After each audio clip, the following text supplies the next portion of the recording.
জীবনে সফল হতে হলে, জীবনে যখন প্রচুর পরিমাণে ধাক্কা খাবেন, জীবনে যখন প্রচুর পরিমাণে বিশ্বাসে আঘাত পাবেন, জীবনের প্রত্যেকটা মুহূর্তে যদি আপনি সামনে এগোতে চান, যদি আপনি আপনার লাইফে গ্রোথ চান, আপনাকে ফার্স্ট অফ অল জানতে হবে how to become mentally strong. যেই মানুষ, যেই পুরুষ, যেই নারী মেন্টালি স্ট্রং হতে পারে, তাকে হারিয়ে দেওয়ার মতো শক্তি পৃথিবীতে জন্মই নেয় নাই যুবক ভাইরা, ঠিক কিনা বলেন? সো আজকের আলোচনার সেন্ট্রাল থিম বা সাবজেক্ট ম্যাটার হচ্ছে how to become mentally strong. প্রথম টিপস দিচ্ছি, খুব মনোযোগ দিবেন, চোখ কান খোলা রাখেন।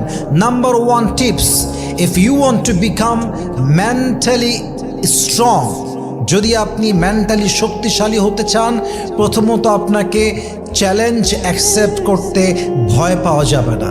চ্যালেঞ্জকে অলওয়েজ নিজের লাইফের একটা চান্স মনে করবেন, একটা অপরচুনিটি মনে করবেন, একটা সুযোগ মনে করবেন। যেই বান্দা তার লাইফে চ্যালেঞ্জ ফেস করতে ভয় পায় না, তার মতো মেন্টালি স্ট্রং আর কেউ হতে পারে না, ঠিক কিনা বলেন? মাথায় রাখবেন, জীবন যদি সবসময় সহজেই চলতো, তবে আমাদের মেন্টালি স্ট্রংনেসটা আমরা কখনো খুঁজে পেতাম না।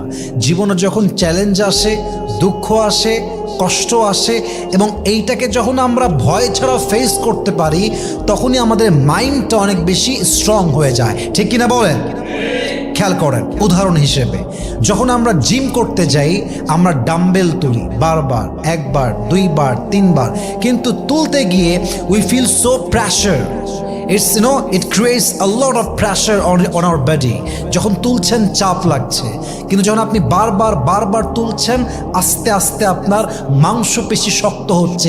ইট মিনস আপনি যত চাপ নেবেন, আপনি যত চ্যালেঞ্জ অ্যাকসেপ্ট করবেন, আপনার জীবনটা তত বেশি গ্রোথ হবে এবং আপনার মেন্টালি স্ট্রংনেস তত